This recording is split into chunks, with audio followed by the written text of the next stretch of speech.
Evasão. Em seguida, iniciaram a devassa em bloco, na residência de todas as pessoas suspeitas de simpatia e relações com os discípulos do Nazareno. Saulo, por sua vez, afastando-se da sinagoga, procurou avistar-se com Ananias, ansioso da sua palavra amorosa e conselheira.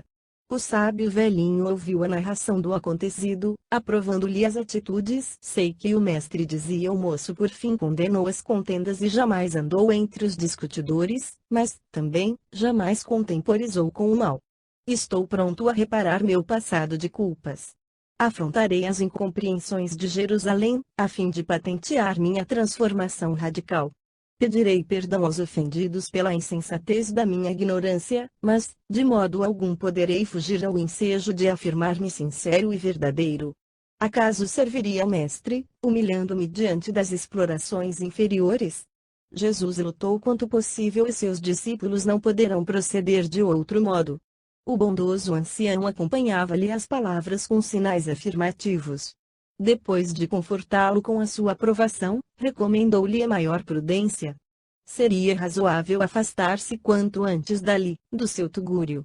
Os judeus de Damasco conheciam a parte que tivera na sua cura.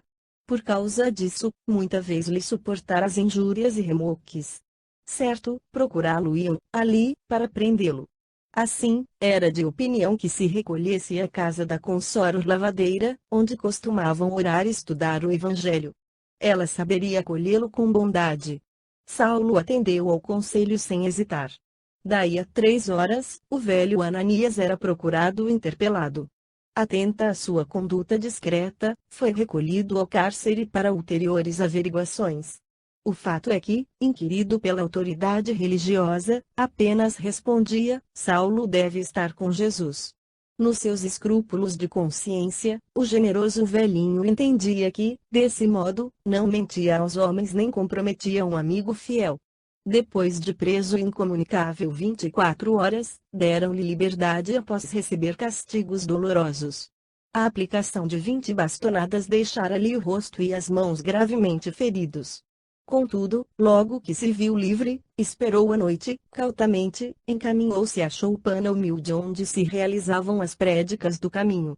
Reencontrando-se com o amigo, expôs-lhe o plano que vinha remediar a situação. Quando criança, exclamou Ananias, prazeroso assistir à fuga de um homem sobre os muros de Jerusalém. E como se recapitulasse os pormenores do fato, na memória cansada, perguntou: Saulo, terias medo de fugir num cesto de vime? Porque, disse o moço sorridente, Moisés não começou a vida num cesto sobre as águas. O velho achou graça na alusão e esclareceu o projeto. Não muito longe dali, havia grandes árvores junto dos muros da cidade. Alçariam o fugitivo num grande cesto, e depois, com insignificantes movimentos, ele poderia descer do outro lado, em condições de encetar a viagem para Jerusalém, conforme pretendia. O ex-rabino experimentou imensa alegria. Na mesma hora, a dona da casa foi buscar o concurso dos 3 irmãos de mais confiança. E quando o céu se fez mais sombrio, depois das primeiras horas da meia-noite, um pequeno grupo se reunia junto à muralha, em ponto mais distante do centro da cidade. Saulo beijou as mãos de Ananias, quase com lágrimas. Despediu-se em voz baixa dos amigos, enquanto um lhe entregava volumoso pacote de bolos de cevada. Na copa da árvore frondosa e escura, o mais jovem esperava o sinal. O moço tarcense entrou na sua embarcação improvisada e a evasão se deu no âmbito silencioso da noite. Do outro lado, saiu lesto do cesto, deixando-se empolgar por estranhos pensamentos. Seria justo fugir assim. Não havia cometido crime algum. Não seria covarde deixar de comparecer perante a autoridade civil para os esclarecimentos necessários. Ao mesmo tempo, considerava que sua conduta não provinha de sentimentos pueris inferiores, pois ia a Jerusalém desassombrado, buscaria avistar-se com os antigos companheiros, falar-lhes-ia abertamente, concluindo que também não seria razoável entregar-se inerme ao fanatismo tirânico da sinagoga de Damasco. Aos primeiros raios de sol, o fugitivo ia longe. Levava consigo os bolos de cevada como única provisão, e o evangelho presenteado por Gamaliel como lembrança de tanto tempo de solidão e de luta. A jornada foi assaz difícil e penosa. O cansaço obrigava a paradas constantes. Mais de uma vez recorreu à caridade alheia, no trajeto penoso. Com o auxílio de camelos, cavalos ou dromedários, a viagem de Damasco a Jerusalém não exigia menos de uma semana de marchas exaustivas. Saulo, porém, ia a pé. Poderia talvez valer-se do concurso definitivo de alguma caravana, onde conseguisse os recursos imprescindíveis, mas preferiu familiarizar a vontade poderosa com os obstáculos mais duros. Quando a fadiga lhe sugeria o desejo de aguardar a cooperação eventual de outrem, buscava vencer o desânimo, punha-se novamente de pé, apoiava-se em cajados improvisados. Depois de suaves recordações no local em que tivera a visão gloriosa do Messias ressuscitado, voltou a experimentar carinhosas emoções ao penetrar na Palestina, atravessando vagarosamente extensas regiões da Galileia. Fazia questão de conhecer o teatro das primeiras lutas do Mestre, identificar-se com as paisagens mais queridas, visitar Cafarnaum e Nazaré, ouvir a palavra dos filhos da região. Naquele tempo, já o ardoroso apóstolo dos gentios desejava inteirar-se de todos os fatos referentes à vida de Jesus, ansiava por coordená-los com segurança, de maneira a legar aos irmãos em humanidade o melhor repositório de informações sobre o emissário divino. Quando chegou a Cafarnaum, um crepúsculo de ouro entornava maravilhas de luz na bucólica paisagem. O ex-rabino desceu religiosamente às margens do lago. Embebeu-se na contemplação das águas marulhosas. Pensando em Jesus, no poder do seu amor, chorou, dominado por singular emoção. Queria ter sido pescador humilde para captar os ensinamentos sublimes na fonte de suas palavras generosas e mortais. Por 2 dias ali permaneceu em suave embevecimento. Sem revelar-se, procurou Levi, que o recebeu de boa vontade. Mostrou-lhe sua dedicação e conhecimento do Evangelho, falou da oportunidade de suas anotações. O filho de Alfeu alegrou-se ao contágio daquela palavra inteligente e confortadora. Saulo viveu em Cafarnaum horas deliciosas para o seu espírito emotivo. Fora o local das pregações do Mestre, mais adiante, a casinha de Simão Pedro, além, a coletoria onde o Mestre fora chamar Levi para o desempenho de importante papel entre os apóstolos. Abraçou homens fortes, da localidade, que tinham sido cegos e leprosos, curados pelas mãos misericordiosas do Messias, foi a Dalmanuta, onde conheceu Madalena. Enriqueceu o mundo empresalvo de suas observações colhendo informes inéditos. Daí a dias, depois de repousar em Nazaré, ei-lo às portas da cidade santa dos israelitas, extenuado de fadiga, das caminhadas penosas, das noites de vigília cujos sofrimentos muita vez lhe pareceram sem fim. Em Jerusalém, todavia, aguardavam-no outras surpresas não menos dolorosas. Estava empolgado por ansiosas interrogações.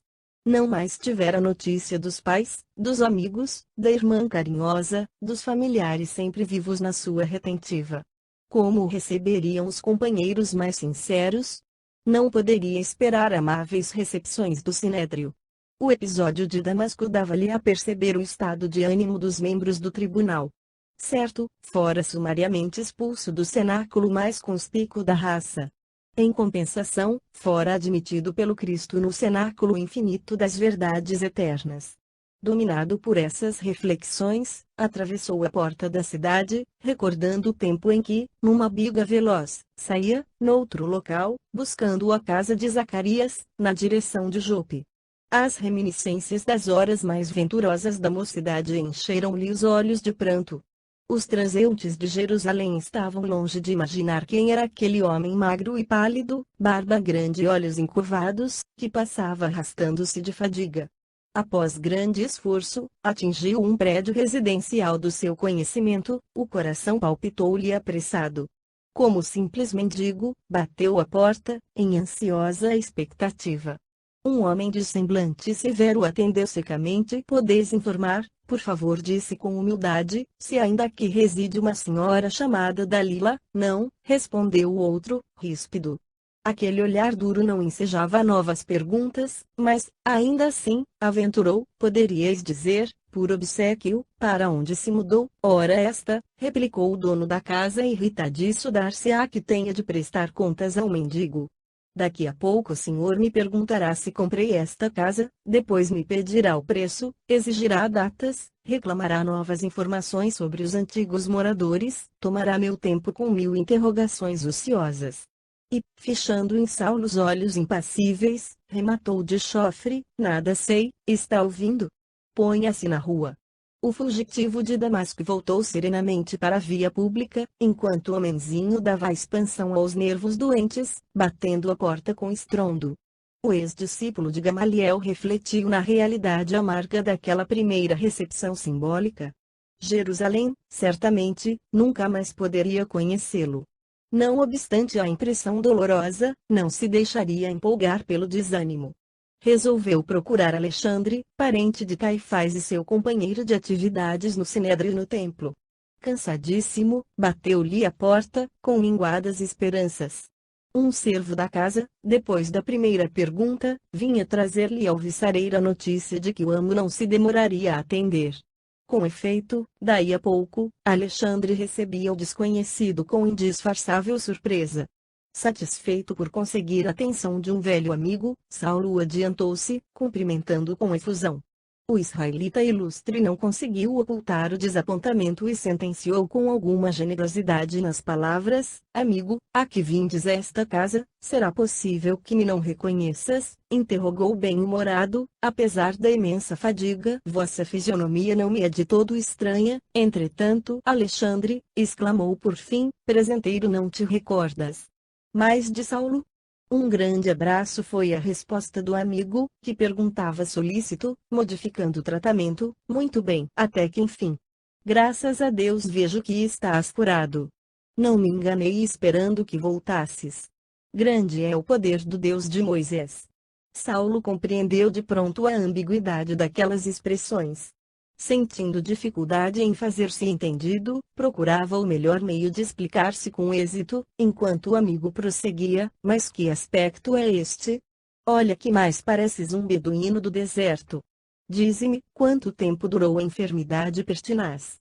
Saulo encheu-se de coragem e acentuou: mas, há engano com certeza, ou estarás mal informado, porque nunca estive doente. Impossível, disse Alexandre visivelmente desapontado depois de tantas demonstrações afetuosas. Jerusalém anda repleta de lendas a teu respeito. Sadoc veio até aqui, há 3 anos, pedir providências enérgicas do Sinédrio para que se esclarecesse tua situação e, depois de longos debates, levou uma ordem de prisão contra ti. Desde essa época, lutei desesperadamente para que se modificassem as disposições da peça condenatória. Provei que, se havias adotado uma atitude simpática para com a gente do caminho, certo, essa decisão obedecia a fins que não estávamos habilitados a compreender de pronto, como, por exemplo, o de sondar melhor a extensão de suas atividades revolucionárias. Saulo não pôde conter-se e revidou, antes que o amigo continuasse: mas, nesse caso, seria um hipócrita refalsado e indigno do cargo e de mim mesmo. O outro, contrafeito, carregou o sobrolho. Aliás, ponderei todas as hipóteses e, como não podia tomar-te por hipócrita, acentuou Alexandre procurando emendar a mão, consegui provar que tua atitude em Damasco provinha de transitória demência. Não era justo pensar de outro modo, mesmo porque, do contrário, serias também insincero conosco, na esfera do farisaísmo. O ex-rabino sentiu a delicadeza do impasse. Havia renovado as concepções religiosas, mas estava diante de um amigo. Quando muitos o abandonavam, aquele o recebia fraternalmente. Era necessário não magoá-lo. Todavia, era impossível mascarar a verdade. Sentiu os olhos úmidos.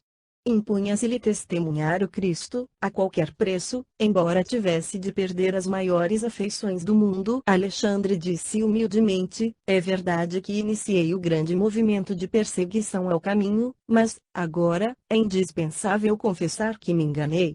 Os apóstolos galileus têm razão. Estamos no limiar de grandes transformações. Às portas de Damasco, Jesus me apareceu na sua gloriosa ressurreição e exortou-me ao serviço do seu evangelho de amor.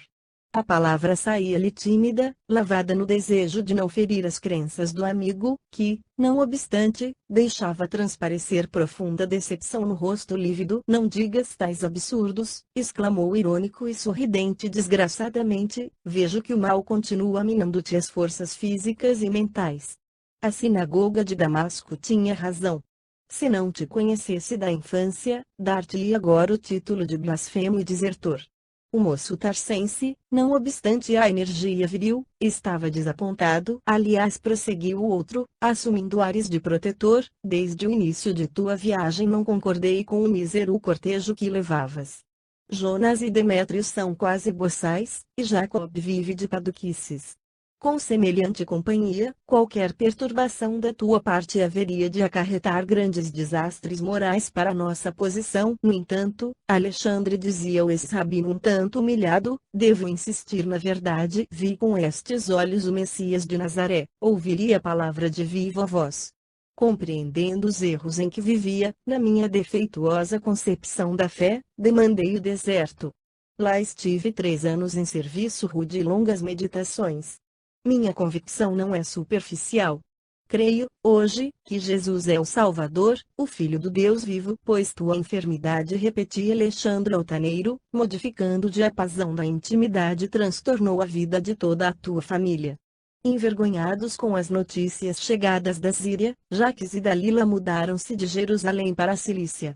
Quando soube da ordem de prisão lavrada pelo Sinédrio contra a tua pessoa, tua mãe faleceu em Tarso. Teu pai, que te educou com esmero, esperando da tua inteligência os maiores galardões de nossa raça, vive acabrunhado e infeliz. Teus amigos, cansados de suportar as ironias do povo, em Jerusalém, vivem esquivos humilhados depois de te procurarem em vão. Não te doirá a visão deste quadro? Uma dor como esta não bastará para refazer-te o equilíbrio mental? O ex-doutor da lei tinha o coração ralado de angústia. Tantos dias ansiosos, tantas amarguras vividas no intuito de lograr alguma compreensão e repouso junto dos seus, via, agora, era tudo ilusão e rumaria. A família desorganizada, a mãe morta, o pai infeliz, os amigos execravam-no, Jerusalém lançava-lhe ironias. Vendo em tal atitude, o amigo regozijava-se intimamente, esperando ansioso o efeito de suas palavras. Depois de concentrar-se um minuto, Saulo acentuou: lamento ocorrências tão tristes e tomo a Deus por testemunha de que não cooperei intencionalmente para isso. No entanto, mesmo aqueles que ainda não aceitaram o Evangelho deveriam compreender, segundo a antiga lei, que não devemos ser orgulhosos. Moisés, nada obstante a energia das recomendações, ensinou a bondade. Os profetas, que lhe sucederam, foram emissários de mensagens profundas para o nosso coração, que se perdia na iniquidade. Amós nos concitou a buscar Jeová para conseguirmos viver. Lastimo que os meus afeiçoados se julguem ofendidos, mas é preciso considerar que, antes de ouvir qualquer julgamento ocioso do mundo, devemos buscar os juízos de Deus. Quer dizer que persistes nos teus erros? Perguntou Alexandre quase hostil. Não me sinto enganado. Dada a incompreensão geral, comentou o ex-rabino dignamente, também me encontro em penosa situação, mas o mestre não me faltará com o seu auxílio. Lembro-me dele e experimento grande conforto. Os afetos da família e a consideração dos amigos eram no mundo minha única riqueza. Contudo, encontrei nas anotações de Levi o caso de um moço rico, que me ensina a proceder nesta hora. Desde a infância procurei cumprir rigorosamente meus deveres, mas, se é preciso lançar mão da riqueza que me resta, para alcançar a iluminação de Jesus, renunciarei à própria estima deste mundo. Alexandre pareceu comover-se com o tom melancólico das últimas palavras. Saulo dava a impressão de alguém que estivesse prestes a chorar. Estás fundamente transtornado, objetou Alexandre, só onde mente poderia proceder assim. Gamaliel não era um louco e aceitou Jesus como o Messias prometido, acrescentou o ex-doutor invocando a venerável memória do grande rabino. Não creio, disse o outro com ar superior. Saulo baixou a fronte silencioso. Grande a humilhação daquela hora. Depois de havido como demente, era tido por mentiroso. Apesar disso, no auge da perplexidade, considerou que o amigo não estava em condições Mateus, capítulo 19, versículos 16 a 23. De compreendê-lo integralmente. Refletia na situação embaraçosa, quando Alexandre voltou a dizer: infelizmente, preciso convencer-me do estado precário do teu cérebro. Por enquanto, poderás ficar em Jerusalém à vontade, mas será justo não multiplicar o escândalo da tua enfermidade, com falsos panegíricos do carpinteiro de Nazaré. A decisão do Sinédrio, que consegui com tantos sacrifícios, poderia modificar-se. Quanto ao mais terminava como a despedi-lo, sabes que continuo as tuas ordens para uma retificação definitiva de atitudes, a qualquer tempo. Saulo compreendeu a advertência, não era preciso dilatar a entrevista. O amigo expulsava-o com boas maneiras. Em 2 minutos achou-se novamente na via pública. Era quase meio-dia, um dia quente. Sentiu sede e fome. Consultou a bolsa, estava quase vazia. Um resto do que recebera das mãos generosas do irmão de Gamaliel, ao deixar Palmira definitivamente. Procurou a pensão mais modesta de uma das zonas mais pobres da cidade. Em seguida, frugal refeição e antes que caíssem as sombras cariciosas da tarde, encaminhou-se esperançado para o velho casarão reformado, onde Simão Pedro e companheiros desenvolviam toda a atividade em prol da causa de Jesus. No trajeto, recordou-se de quando fora ouvir Estevão em companhia de Sadoc. Como tudo, agora, se passava inversamente. O crítico, de outrora, voltava para ser criticado. O juiz, transformado em réu, mergulhava o coração em singulares ansiedades. Como o receberiam na igreja do caminho? Parou à frente da habitação humilde. Pensava em Estevão mergulhado no passado, de alma opressa. Ante os colegas do Sinédrio, entestando as autoridades do judaísmo, outra era sua atitude. Conhecia-lhes as fraquezas peculiares, passara também pelas máscaras farisaicas e podia aquilatar de seus erros clamorosos. No entanto, defrontando os apóstolos galileus, sagrada veneração se lhe impunha consciência.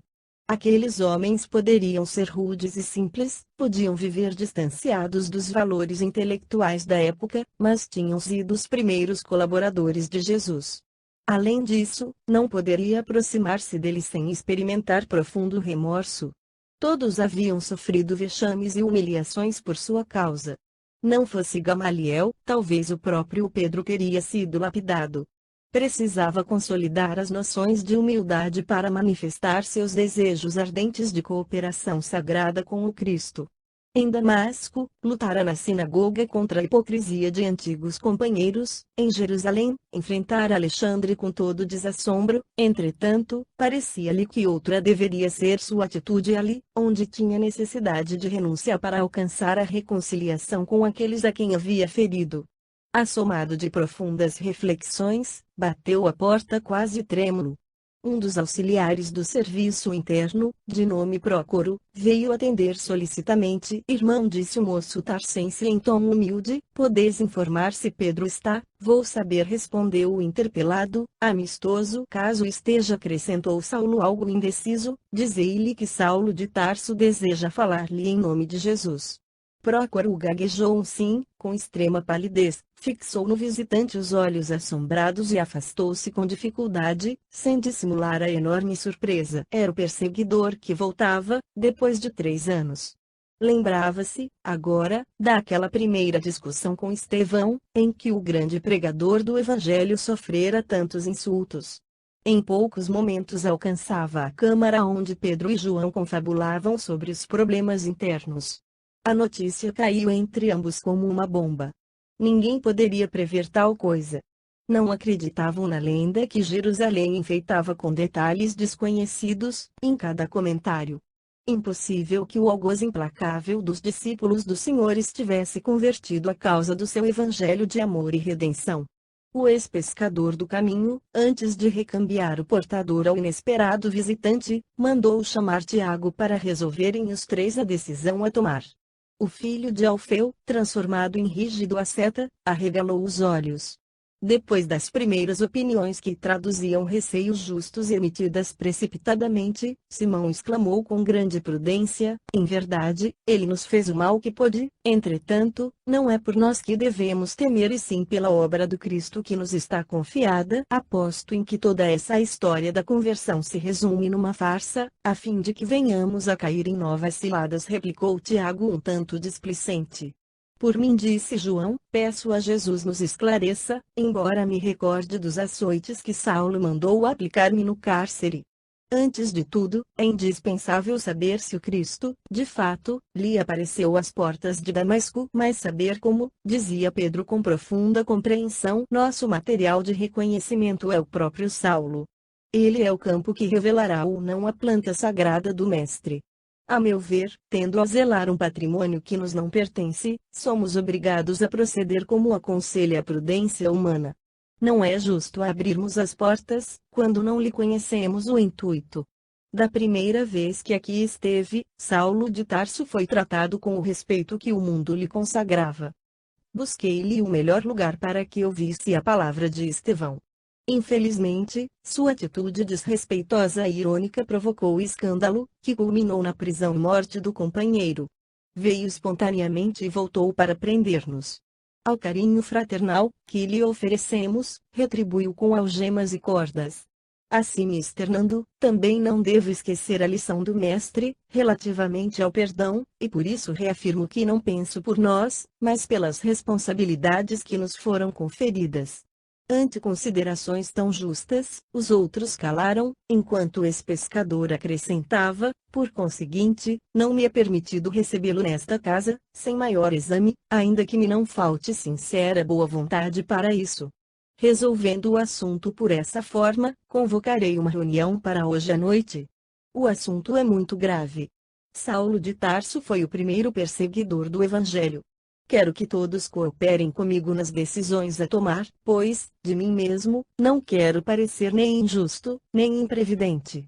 E depois de longa pausa, dizia para o emissário: vai, Prócoro. Dize-lhe que volte depois, que não posso deixar os quefazeres mais urgentes. E se ele insistir, perguntou o diácono preocupado, se ele de fato aqui vem em nome de Jesus, saberá compreender e esperar. Saulo aguardava ansiosamente o mensageiro. Era-lhe preciso encontrar alguém que o entendesse e lhe sentisse a transformação. Estava exausto. A Igreja do Caminho era a derradeira esperança. Prócoro transmitiu-lhe o recado com grande indecisão. Não era preciso mais para que tudo compreendesse. Os apóstolos galileus não acreditavam na sua palavra. Agora examinava a situação com mais clareza. Percebia a indefinível e grandiosa misericórdia do Cristo visitando, inesperadamente, no auge do seu abismo espiritual às portas de Damasco. Pelas dificuldades para ir ter com Jesus, avaliava quanta bondade e compaixão seriam necessárias para que o Mestre o acolhesse, endereçando-lhe sagradas exortações, no encontro inesquecível. O diácono fixou-o com simpatia. Saulo recebera a resposta altamente desapontado. Ficou pálido e trêmulo, como que envergonhado de si mesmo. Além disso, tinha aspecto doentio, olhos encurvados, era pele e osso. Compreendo, irmão, disse de olhos molhados Pedro, tem motivos justos. Aquelas palavras comoveram a Prócoro no mais íntimo da alma e, evidenciando seu bom desejo de ampará-lo, exclamou a demonstrar perfeito conhecimento dos fatos: não trazeis de Damasco alguma apresentação de Ananias? Já tenho comigo as do Mestre. Como assim? Perguntou o diácono admirado. Jesus disse em Damasco, falou o visitante com serenidade, que mostraria quanto me compete sofrer por amor ao seu nome. Intimamente, o ex-doutor da lei sentia imensa saudade dos irmãos de Damasco, que o haviam tratado com a maior simplicidade. Entretanto, considerou, simultaneamente, que semelhante proceder era justo, porquanto dera provas na sinagoga e junto de Ananias, de que sua atitude não comportava simulação. Ao refletir que Jerusalém o recebia, em toda parte, como vulgar mentiroso, sentiu lágrimas quentes lhe afluírem aos olhos. Mas, para que o outro não lhe visse a sensibilidade ferida, exclamou justificando-se: tenho os olhos cansados pelo sol do deserto. Podereis fornecer-me um pouco de água fresca? O diácono atendeu prontamente. Daí a instantes, Saulo mergulhava as mãos num grande jarro, lavando os olhos em água pura. Voltarei depois, disse em seguida, estendendo a mão ao auxiliar dos apóstolos, que se afastou impressionado. Amargando a fraqueza orgânica, o cansaço, o abandono dos amigos, as desilusões mais acerbas, o moço de Tarso retirou-se cambaleante. À noite, consoante deliberara, Simão Pedro, evidenciando admirável bom senso, reuniu os companheiros de mais responsabilidade para considerar o assunto. Além dos apóstolos galileus, estavam presentes os irmãos Nicanor, Prócoro, Pármenas, Timon, Nicolau e Barnabé, este último incorporado ao grupo de auxiliares mais diretos da igreja, por suas elevadas qualidades de coração. Com permissão de Pedro, Tiago iniciou as conversações, manifestando-se contrário a qualquer espécie de auxílio imediato ao convertido da última hora. João ponderou que Jesus tinha poder para transformar os espíritos mais perversos, como para levantar os mais infortunados da sorte. Prócoro relatou suas impressões a respeito do pertinaz perseguidor do Evangelho, ressaltando a compaixão que seu estado de saúde despertava nos corações mais insensíveis. Chegada a sua vez, Barnabé esclareceu que, ainda em Chipre, antes de transferir-se definitivamente para Jerusalém, ouvira alguns levitas descreverem a coragem com que o convertido falara na sinagoga de Damasco, logo após a visão de Jesus. O ex-pescador de Cafarnaum solicitou pormenores do companheiro, impressionado com a sua opinião. Barnabé explicou quanto sabia, manifestando o desejo de que resolvessem a questão com a maior benevolência. Nicolau, percebendo a atmosfera de boa vontade que se formava em torno da figura do ex-rabino, objetava com a sua rigidez de princípios: convenhamos que não é justo esquecer os aleijados que se encontram nesta casa, vítimas da odiosa truculência dos asseclas de Saulo. É com trema das Escrituras que se exija cuidado com os lobos que penetram no redil sob a pele das ovelhas. O doutor da lei, que nos fez tanto mal, sempre deu preferência às grandes expressões espetaculares contra o Evangelho, no Sinédrio. Quem sabe nos prepara atualmente nova armadilha de grande efeito? A tal pergunta, o bondoso Barnabé curvou a fronte, em silêncio. Pedro notou que a reunião se dividia em dois grupos. De um lado estavam ele e João chefiando os pareceres favoráveis, do outro, Tiago e Filipe encabeçavam o movimento contrário. Acolhendo a admoestação de Nicolau, exprimiu-se com brandura: amigos, antes da enunciação de qualquer ponto de vista pessoal, conviria refletirmos na bondade infinita do Mestre. Nos trabalhos de minha vida, anteriores ao Pentecostes, confesso que as faltas de toda sorte aparecem no meu caminho de homem frágil e pecador. Não hesitava em apedrejar os mais infelizes e cheguei, mesmo, a advertir o Cristo para fazê-lo. Como sabeis, fui dos que negaram o Senhor na hora extrema. Entretanto, depois que nos chegou o conhecimento pela inspiração celeste, não será justo olvidarmos o Cristo em qualquer iniciativa. Precisamos pensar que, se Saulo de Tarso procura valer-se de semelhantes expedientes para desferir novos golpes nos servidores do Evangelho, então ele é ainda mais desgraçado que antes, quando nos atormentava abertamente. Sendo, pois, um necessitado, de qualquer modo não vejo razões para lhe recusarmos mãos fraternas. Percebendo que Tiago preparava-se para defender o parecer de Nicolau, Simão Pedro continuou, depois de ligeira pausa: nosso irmão acaba de referir-se ao símbolo do lobo que surge no redil com a pele das ovelhas generosas e humildes. Concordo com essa expressão de zelo. Também eu não pude acolher Saulo, quando hoje nos bateu à porta, atento à responsabilidade que me foi confiada. Nada quis decidir sem o vosso concurso. O Mestre nos ensinou que nenhuma obra útil se poderá fazer na terra sem a cooperação fraternal. Mas, aproveitando o parecer enunciado, examinemos, com sinceridade, o problema imprevisto. Em verdade, Jesus recomendou-nos acautelássemos contra o fermento dos fariseus, esclarecendo que o discípulo deverá possuir consigo a doçura das pombas e a prudência das serpentes. Convenhamos em que, de fato, Saulo de Tarso possa ser o lobo simbólico. Ainda aí, após esse conhecimento hipotético, teríamos profunda questão a resolver. Se estamos numa tarefa de paz e de amor, que fazer com o lobo, depois da necessária identificação? Matar? Sabemos que isso não entra em nossa linha de conta. Não seria mais razoável refletir nas possibilidades da domesticação? Conhecemos homens rudes que conseguem dominar cães ferozes. Onde estaria, pois, o espírito que Jesus nos legou como sagrado patrimônio, se por temores mesquinhos deixássemos de praticar o bem? A palavra concisa do apóstolo tivera efeito singular. O próprio Tiago parecia desapontado pelas anteriores reflexões. Em vão Nicolau procurou argumentos novos para formular outras objeções. Observando o pesado silêncio que se fizera, Pedro sentenciou serenamente: desse modo, amigos, proponho convidarmos Barnabé para visitar pessoalmente o doutor de Tarso, em nome desta casa. Ele e Saulo não se conhecem, valorizando-se melhor semelhante oportunidade, porque, ao vê-lo, o moço tarsense nada terá que recordar do seu passado em Jerusalém. Se fosse visitado, pela primeira vez, por um de nós, talvez se perturbasse, julgando nossas palavras como de alguém que lhe fosse pedir contas. João aplaudiu a ideia calorosamente. Em face do bom senso que as expressões de Pedro revelavam, Tiago e Filipe mostravam-se satisfeitos e tranquilos. Combinou-se a diligência de Barnabé para o dia seguinte. Aguardariam Saulo de Tarso com interesse. Se, de fato, sua conversão fosse real, tanto melhor.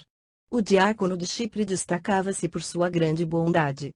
Sua expressão carinhosa e humilde, seu espírito conciliador, contribuíam, na igreja, para a solução pacífica de todos os assuntos.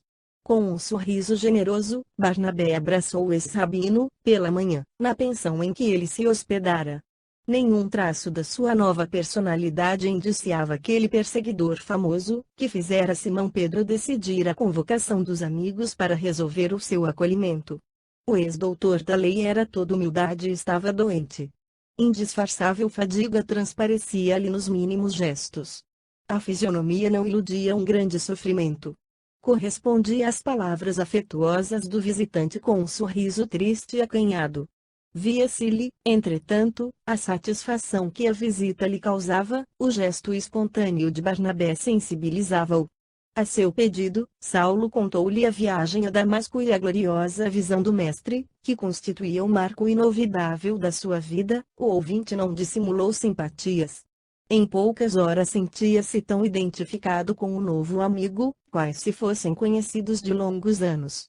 Após a conversação, Barnabé pretextou qualquer coisa para dirigir-se ao dono da hospedaria, a quem pagou as despesas da hospedagem.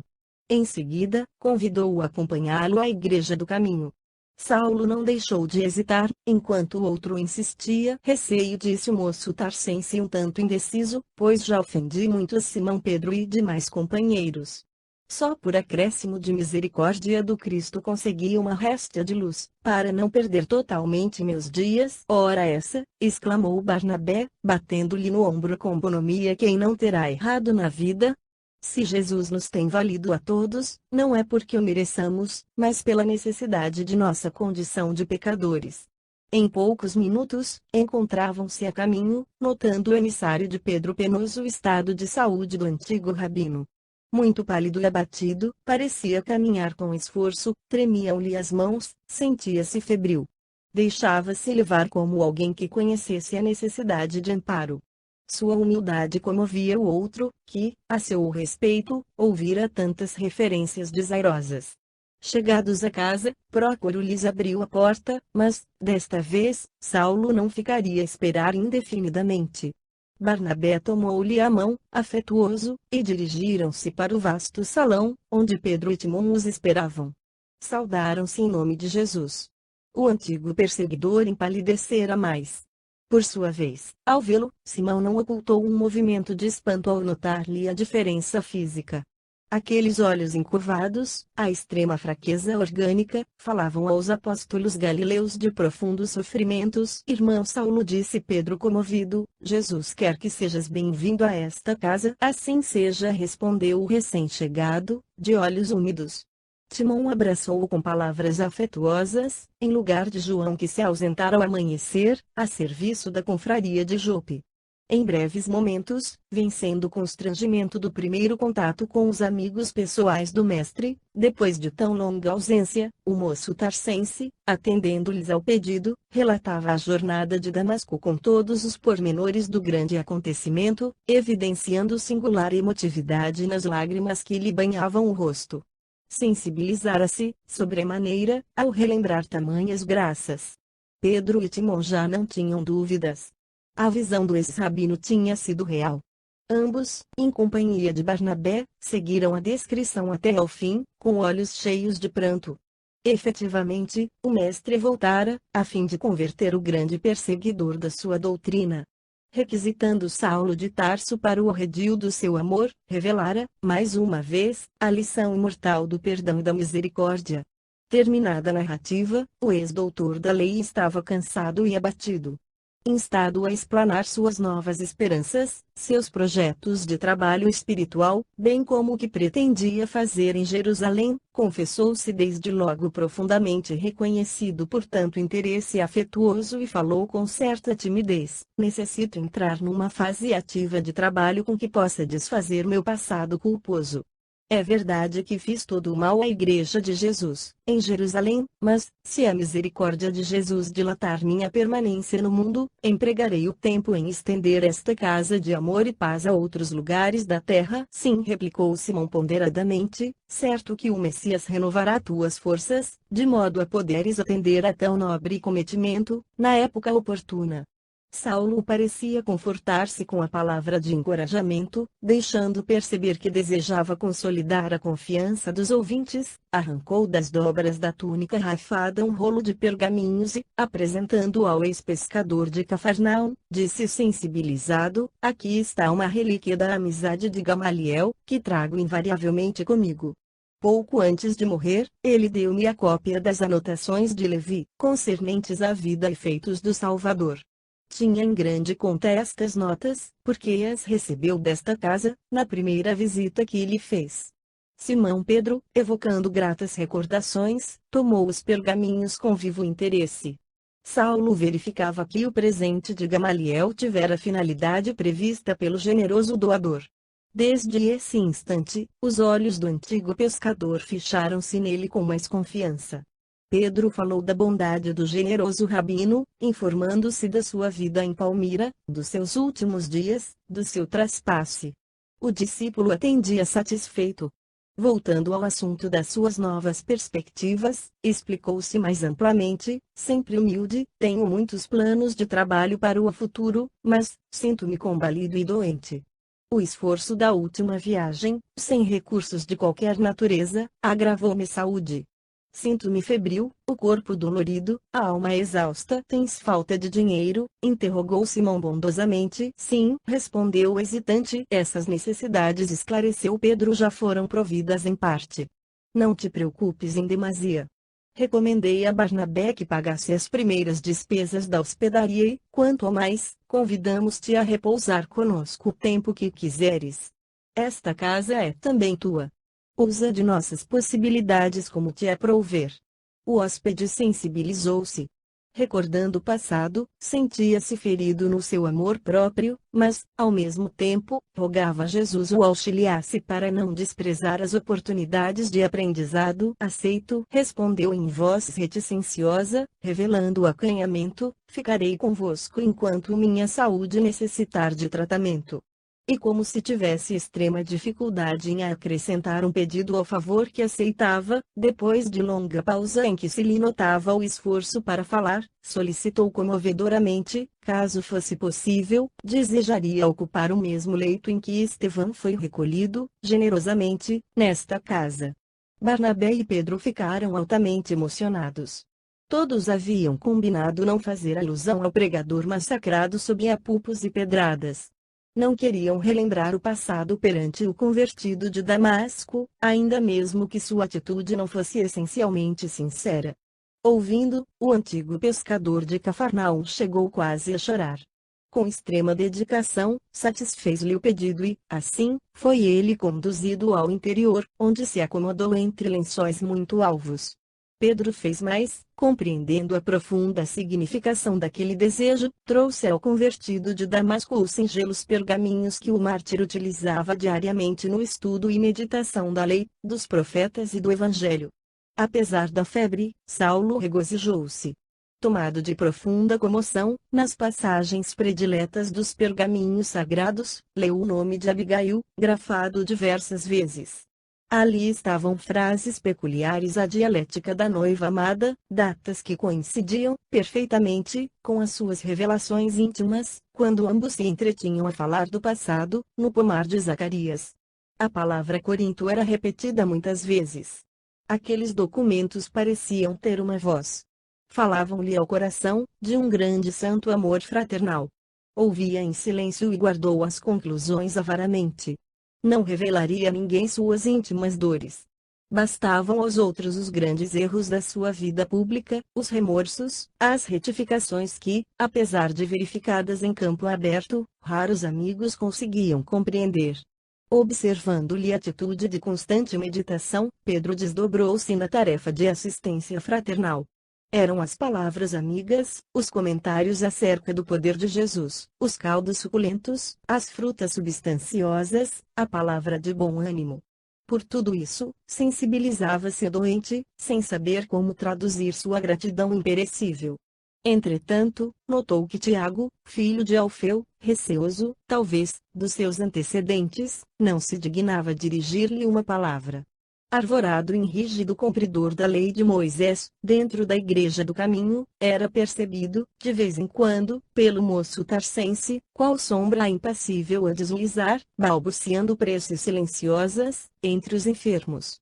A princípio, sentiu quanto lhe doía aquele desinteresse, mas logo considerou a necessidade de humilhar-se diante de todos. Nada fizera, ainda, que pudesse positivar suas novas convicções. Quando dominava no sinédrio, também não perdoava as adesões de última hora. Logo que entrou a convalescer, já plenamente identificado com a feição de Pedro, pediu-lhe conselho sobre os planos que tinha em mente, encarecendo a máxima franqueza, para que pudesse enfrentar a situação, por mais duras que lhe fossem as circunstâncias. De minha parte, disse o apóstolo ponderadamente, não me parece razoável permaneceres em Jerusalém, por enquanto. Neste período de renovação, para falar com sinceridade, há que considerar teu novo estado d'alma como a planta preciosa que começa a germinar. É necessário dar liberdade ao germe divino da fé. Na hipótese da tua permanência aqui, encontrarias, diariamente, de um lado os sacerdotes intransigentes em guerra contra o teu coração, e de outro, as pessoas incompreensíveis, que falam nas extremas dificuldades do perdão, embora conheçam, de sobra, as lições do Mestre nesse sentido. Não deves ignorar que a perseguição aos simpatizantes do caminho deixou traços muito profundos na alma popular. Não raro, aqui chegam pessoas mutiladas, que amaldiçoam o movimento. Isso para nós, Saulo, está no passado que jamais voltará, contudo, essas criaturas não o poderão compreender assim, de pronto. Em Jerusalém estarias mal colocado. O germe de tuas novas convicções encontraria 1000 elementos hostis e talvez ficasses à mercê da exasperação. O rapaz ouviu as advertências ralado de angústia, sem protestar. O apóstolo tinha razão. Em toda a cidade encontraria críticas soezes e destruidoras. Voltarei a Tarso, disse com humildade, é possível que meu velho pai compreenda a situação e ajude meus passos. Sei que Jesus abençoará meus esforços. Se é preciso recomeçar a existência, recomeçá-la-ei no lar de onde provim. Simão contemplou-o com ternura, admirado daquela transformação espiritual. Diariamente, ambos reatavam as palestras amistosas. O convertido de Damasco, inteligência fulgurante, revelava curiosidade insaciável a respeito da personalidade do Cristo, dos seus mínimos feitos e mais sutis ensinamentos. Outras vezes, solicitava ao ex-pescador todos os informes possíveis sobre Estevão, regozijando-se com as lembranças de Abigail, embora guardasse avaramente os pormenores do seu romance da mocidade. Inteirou-se, então, dos pesados trabalhos do pregador do Evangelho quando no cativeiro, da sua dedicação a um patrício de nome Sérgio Paulo, da fuga em miserável estado de saúde, no porto palestinense, do ingresso na Igreja do Caminho como indigente, das primeiras noções do Evangelho e consequente iluminação em Cristo Jesus. Encantava-se, ouvindo as narrativas simples e amorosas de Pedro, que revelava sua veneração ao mártir evitando melindralo na sua condição de verdugo repeso. Logo que pôde levantar-se da cama, foi ouvir as pregações naquele mesmo recinto onde insultara o irmão de Abigail, pela primeira vez. Os expositores do Evangelho eram, mais frequentemente, Pedro e Tiago. O primeiro falava com profunda prudência, embora se valesse de maravilhosas expressões simbólicas. O segundo, entretanto, parecia torturado pela influência judaizante. Tiago dava a impressão de reingresso na maioria dos ouvintes, nos regulamentos farisaicos. Suas preleções fugiam ao padrão de liberdade e de amor em Jesus Cristo. Revelava-se encarcerado nas concepções estreitas do judaísmo dominante. Longos períodos de seus discursos referiam-se às carnes impuras, às obrigações para com a lei, aos imperativos da circuncisão. A assembleia também parecia completamente modificada. A igreja assemelhava-se muito mais a uma sinagoga comum.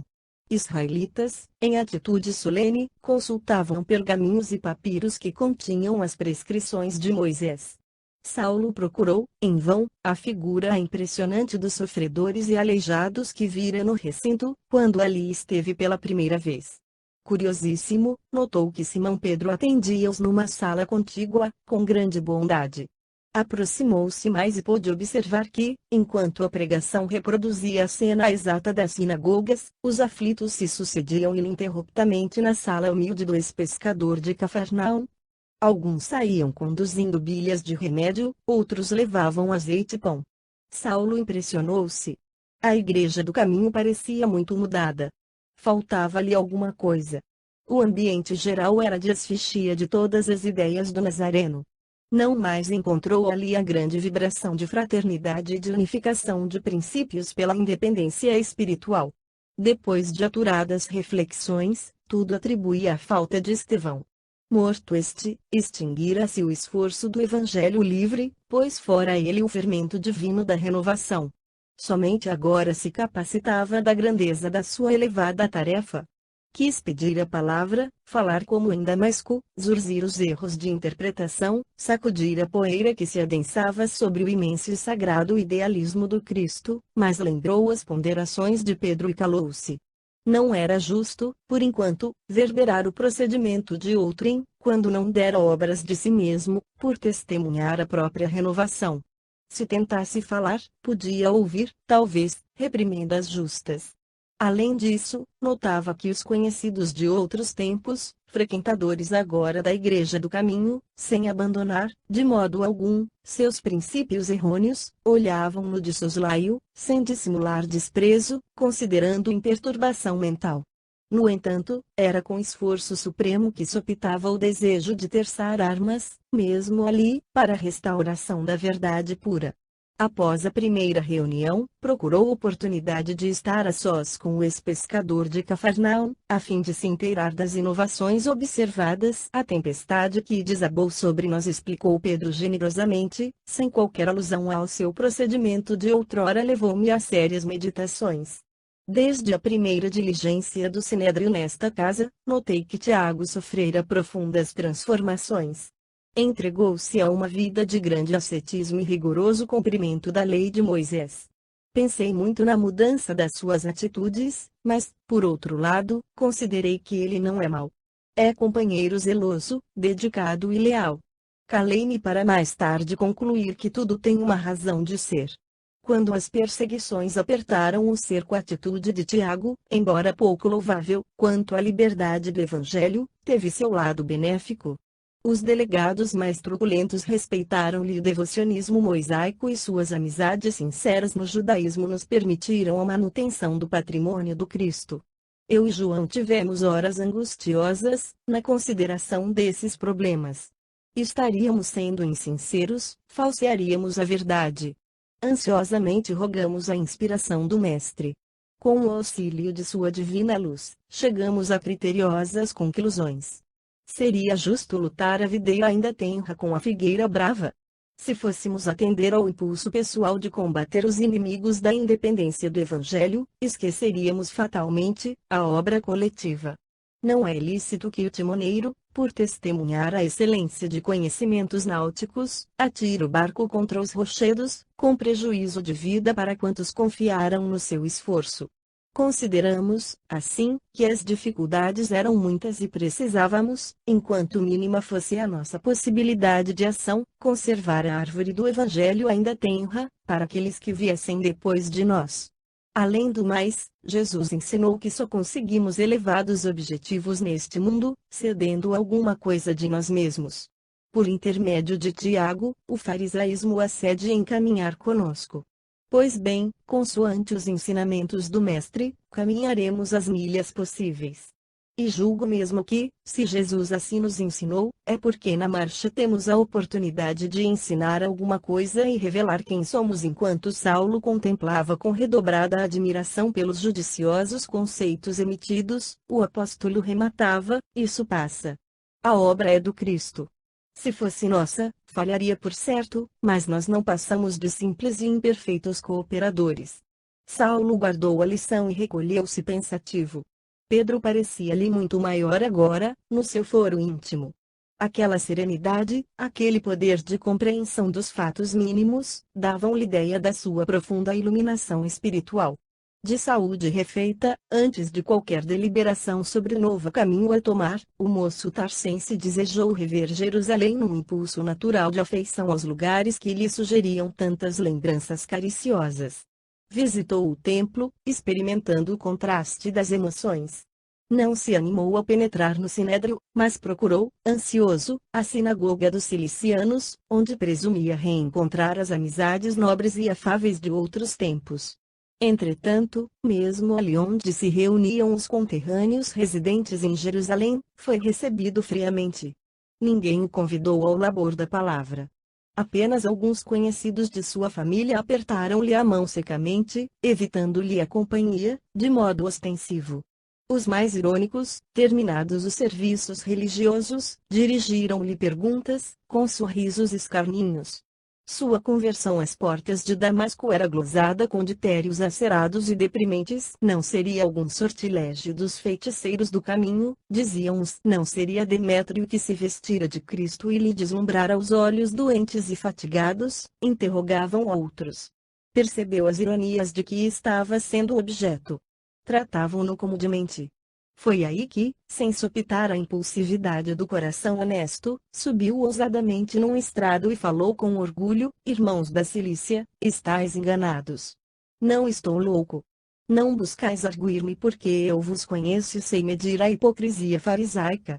Estabeleceu-se luta imediata. Velhos amigos vociferavam impropérios. Os mais ponderados cercaram-no como se o fizessem um doente e pediram-lhe que se calasse. Saulo precisou fazer um esforço heróico para conter a indignação. A custo, conseguiu dominar-se e retirou-se. Em plena via pública, sentia-se assaltado por ideias escaldantes. Não seria melhor combater abertamente, pregar a verdade sem consideração pelas máscaras religiosas que enchiam a cidade? A seus olhos, era justo refletir na guerra declarada aos erros farisaicos. E se, ao contrário das ponderações de Pedro, assumisse em Jerusalém a chefia de um movimento mais vasto, a favor do Nazareno?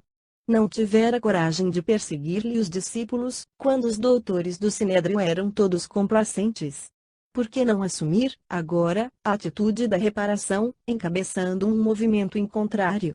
Havia de encontrar alguns amigos que se lhe associassem ao esforço ardente. Com esse gesto, auxiliaria o próprio irmão na sua tarefa dignificante em prol dos necessitados. Fascinado com tais perspectivas, penetrou no templo famoso. Recordou os dias mais recuados da infância e da primeira juventude. O movimento popular no recinto já lhe não despertava o interesse de outrora. Instintivamente, aproximou-se do local onde Estevão sucumbira. Lembrou a cena dolorosa, detalhe por detalhe. Penosa angústia assomava-lhe ao coração. Orou com fervor ao Cristo. Entrou na sala onde estivera a sós com Abigail, a ouvir as últimas palavras do mártir do Evangelho.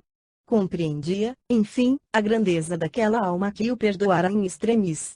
Cada palavra do moribundo ressoava-lhe agora, estranhamente, nos ouvidos. A elevação de Estevão fascinava-o. O pregador do caminho havia simulado por Jesus.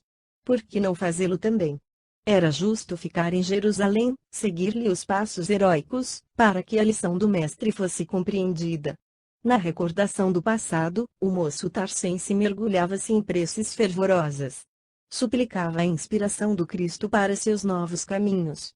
Foi aí que o convertido de Damasco, exteriorizando as faculdades espirituais, fruto das penosas disciplinas, observou que um vulto luminoso surgia inopinadamente a seu lado, falando-lhe com inefável ternura: retira-te de Jerusalém, porque os antigos companheiros não aceitarão, por enquanto, o testemunho. Sob o palio de Jesus, Estevão seguia-lhe os passos na senda do discipulado, embora a posição transcendental de sua assistência invisível